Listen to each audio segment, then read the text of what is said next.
Donald Trump continues to claim Iran is a big success, but how exactly? Look closer, and the two sides remain inches away from a deadly escalation, it seems. In fact, given the developments over just the last 24 hours, it would be safe to say that Iran and the US are back to the brink of war, and the situation in West Asia remains volatile. Look at the statements being given out, and you would think the situation is under control, at least as per Trump. It is.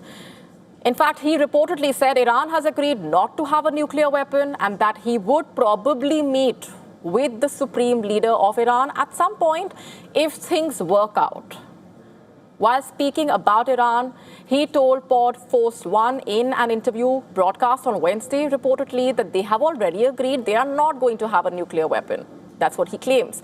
But the tensions continue to flare up. Meanwhile, Iran earlier reportedly said it targeted US bases in Kuwait and Bahrain and a vessel near the Strait of Hormuz. This came after the US military reportedly used a Hellfire missile to hit a Botswana-flagged oil tanker heading toward an Iranian port on Kharg Island.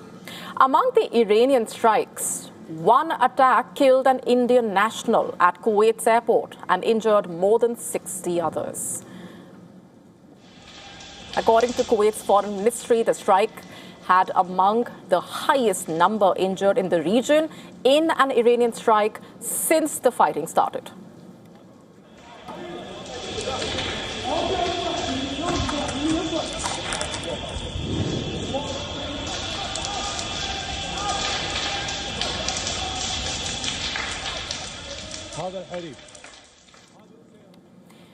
The Indian Ministry of External Affairs has condemned the Kuwait Airport attack, once again strongly urging, like it has since the start of the conflict, that civilian population and civilian infrastructure must not be targeted, calling upon the parties to cease such attacks.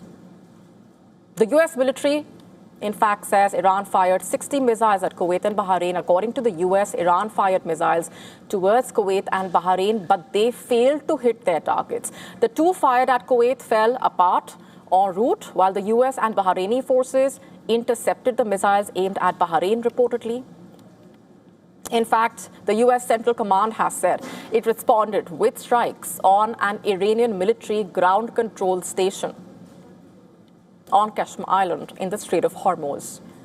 Iran's paramilitary Revolutionary Guard saying they targeted the headquarters of the US Navy's 5th Fleet in Bahrain and another country in its attack without naming Kuwait. It said it launched its attack in response to the US firing a missile into the engine room of another oil tanker, trying to reach Iran despite the US blockade. Iran earlier also issued a stern warning. The country warned that the era of hit and run is over.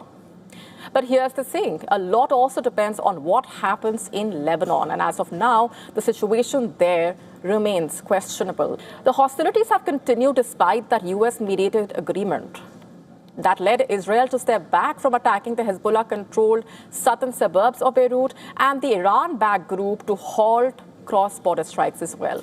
Trump, meanwhile, has been active as usual online. What has he been saying? In fact, the president earlier posted an image of himself in some kind of a mirror or set of mirrors, creating that distorted effect in the reflection. As you can see, the caption saying, Trump 007. So that's Trump's latest claim amid all that's been happening, presenting himself as a British super spy, James Bond. Also in what comes across as a major embarrassment for the United States. According to a BBC report, Iran has damaged 20 US military sites since the start of the war itself. The report saying satellite images and videos analyzed by BBC Verify show this, suggesting the attacks are more extensive than publicly acknowledged. Where does that leave us? Does the latest round of tensions mean Trump has not been able to rein in Netanyahu? And the question remains, what happens here onwards between Iran and the US? Given the latest developments and the action on the ground, will a breakthrough emerge, or will the region continue to remain on edge, just inches away from a full-blown war?